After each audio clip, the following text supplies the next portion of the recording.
तुम कौन हो और तुम यहाँ क्या कर रही हो? मुझे मेरा सिंहासन चाहिए। काफी थका हुआ महसूस कर रहा हूं। मेरी दासी कहाँ है? मेरे लिए भोजन का प्रबंध किया जाए। ये बच्ची मेरी दासियों तक मेरा आदेश पहुंचा दिया जाए। ये इस राजू को क्या हो गया? ये राजू महाराजाओं जैसा बात क्यों कर रहा है? कहीं इस पर कोई राजा की आत्मा तो नहीं आ गई?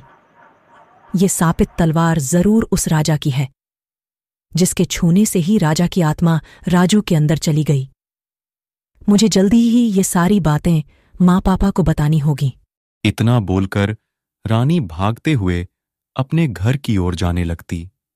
ये जैसे ही घर पहुंचती, इसकी मां इससे पूछती, क्या हुआ रानी? तुम इतनी तेज कहां से भागते हुए आ रही हो? और राजू कहाँ है? वो तुम्हारे साथ गया था ना कहीं?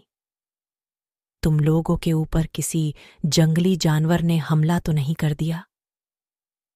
तुम इतनी परेशान क्यों हो? नहीं मां, हम लोगों पर कोई जंगली जानवर ने हमला नहीं किया। दरअसल हम लोग बहुत ही भयानक मुसीबत में फंसे हैं। राजू के ऊपर एक राजा की आत्मा आ गई है।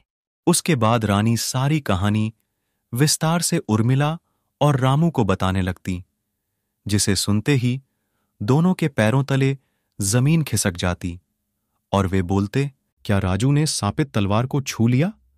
सापित चीजें बहुत ही भयानक होती हैं बेटा। वो जिस इंसान के संपर्क में आता, उसे पूरे बर्बाद कर देता है। आज राजू उसका शिकार हुआ है, कल कोई और भी हो सकता है।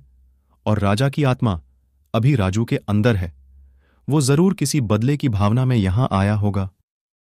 हमें जल्द ही राजू के पास जाना चाहिए, नहीं तो अनर्थ हो जाएगा। हाँ जी, चलिए। पता नहीं मेरा बेटा किस हाल में होगा। कहीं वो अपना होश अगर खो बैठा और पूरे गांव में ही हमला कर दिया, तो कोई भी जिंदा नहीं बचेगा। हमें जल्दी ही उस सापित टॉवर के पास जाना होगा। नहीं राजू की मां, तुम्हारा वह जाना खतरे से खाली नहीं है। अभी हमारा राजू अपने होश में नहीं है। अभी उस सापित तलवार के असर से उस राजा के बस में है, इसलिए वो हम में से किसी को नहीं पहचानेगा। बेहतर होगा तुम यहीं रहो और भगवान से प्रार्थना करो, हमारा बच्चा जल्दी ही ठीक हो जाए। उसके बाद रामू और रानी भागते हुए सापित तलवार के पास जाने लगते। ये जैसे ही वहां पहुंचते, ये देखते